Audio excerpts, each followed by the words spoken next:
नमस्कार दोस्तों, स्वागत है आप सभी का एक नई वीडियो में। सहारा इंडिया का जीवन बीमा कारोबार एसबीआई एलआईसी को सौंप दिया गया।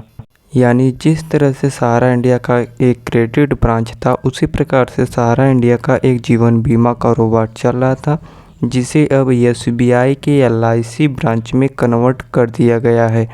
अब जो भी निवेशक सहारा एलआईसी में अपना पैसा निवेश किए था, अब उनका पैसा एसबीआई एलआईसी में सुरक्षित रख दिया गया है। जिस प्रकार से सहारा क्रेडिट का पैसा निवेशकों का अभी तक नहीं मिल रहा है, उसी प्रकार से सहारा एलआईसी का भी न हो, इसलिए आरडीए ने उसे एसबीआई एलआईसी को सौंप दिया। तो इस वीडियो में जानेंगे इसका क्या है पूरा मामला। और अगर आप सभी चैनल पर नए हैं और सहारा से रिलेटेड हर छोटी बड़ी अपडेट पाना चाहते हैं, तो चैनल को सब्सक्राइब कर लीजिए, बेल आइकन को प्रेस कर लीजिए, इससे आने वाली वीडियो आप सभी को मिलती रहेगी। तो चलिए वीडियो को स्टार्ट करते हैं। बीमा नियामक ने सहारा इंडिया लाइफ इंश्योरेंस के जीवन बीमा कारोबार को एसबीआई लाइफ इंश्योरेंस कंपनी को स्थानांतरित करने का फैसला किया है। बीमा नियामक यानी जो एलआईसी के लिए रूल रेगुलेशन बनाती है, उसे बीमा नियामक कहते हैं। उसने सहारा इंडिया एलआईसी को इस एसबीआई एलआईसी में स्थानांतरित करने का फैसला किया है। यानी जो भी सहारा एलआईसी में 2 लाख निवेशक थे, उनकी पॉलिसी की देखरेख अब एसबीआई एलआईसी करेगी। भारत के बीमा नियामक यानी आरडीए ने एसबीआई एलआईसी लिमिटेड कंपनी की पहचान है, जो Sahara India life insurance company limited के जीवन बीमा व्यवसाय के अधिग्रहणकर्ता बीमाकर्ता के रूप में देश के सबसे बड़े जीवन बीमाकर्ताओं में से एक। यानी बीमा नियामक में एसबीआई एलआईसी की तरह ही सहारा एलआईसी भी देश में सबसे बड़े जीवन बीमाकर्ताओं में से एक है। बीमा नियामक ने कहा कि एसबीआई एलआईसी तत्काल प्रभाव से पॉलिसीधारकों की संपत्ति से समर्थित एसआई एलआईसी यानी सहारा इंडिया एलआईसी की करीब 2 लाख पॉलिसियों की पॉलिसी देनदारियों को अपने हाथ में ले लेगा।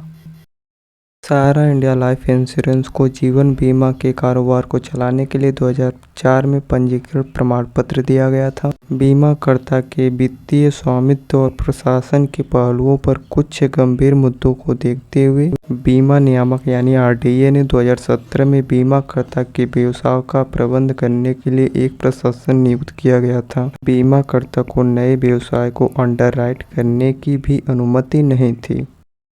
पर्याप्त अवसर और अनुपालन सुनिश्चित करने के लिए पर्याप्त समय प्रदान किए जाने के बावजूद सहारा इंडिया एलआईसी प्राधिकरण के निर्देशों का पालन करने और अपने पॉलिसीधारकों को हितों की रक्षा के लिए कोई सकारात्मक कदम उठाने में विफल रही। इसके अलावा सहारा इंडिया एलआईसी के नीतिगत आंकड़ों से पता चलता है कि कंपनी का पोर्टफोलियो दिखा रहा है रन ऑफ प्रवृत्ति, बढ़ते घाटे और कुल प्रीमियम के दावों के उच्च प्रतिशत के साथ वित्तीय स्थिति बिगड़ रही है। बीमा नियामक ने एक बयान में कहा, अगर इस प्रवृत्ति को जारी रखने की अनुमति दी जाती है तो स्थिति और भी खराब हो जाएगी और पूंजी का क्षरण होगा और सहारा इंडिया एलआईसी पॉलिसीधारकों के प्रति अपनी देनदारियों का निर्वहन करने में सक्षम नहीं हो पाएगा, जिससे इसके पॉलिसीधारकों के हित खतरे में पड़ जाएंगे। इसीलिए प्राधिकरण ने आज हुई यानी 2 जून हुई बैठक में निर्णय लिया कि इसलिए यानी सहारा इंडिया एलआईसी के पॉलिसीधारकों के हितों की रक्षा के लिए कार्रवाई आवश्यक है। तदनुसार प्राधिकरण ने सहारा इंडिया के एलआईसी जीवन बीमा व्यवसाय को तत्काल प्रभाव से किसी अन्य उपयुक्त जीवन बीमाकर्ता को स्थानांतरित करने का निर्णय लिया।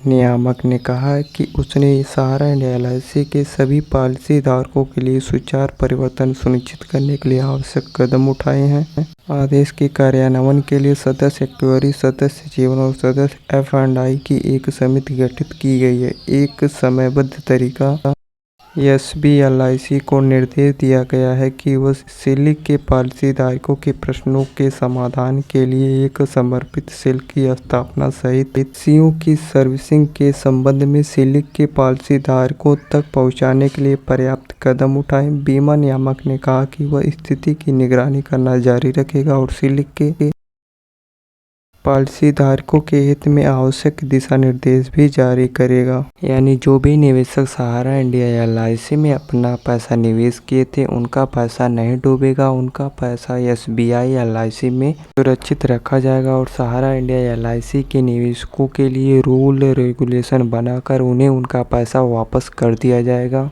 जिस प्रकार से सहारा इंडिया एलआईसी का रूल रेगुलेशन आरडीए ने बनाई थी, अगर उसी प्रकार से सहारा इंडिया क्रेडिट का रेगुलेशन बना होता तो आज सहारा इंडिया क्रेडिट के निवेशक और एजेंट परेशान नहीं हुए होते और उनका पैसा मिल गया होता। आप सभी को बता दें सहारा इंडिया क्रेडिट का भी पैसा मिलेगा, लेकिन कब तक मिलेगा इसकी ऑफिशियल नोटिस नहीं आई है। लेकिन आशा है कि सहारा क्रेडिट निवेशकों का पैसा जून के लास्ट वीक से मिलना स्टार्ट हो जाएगा।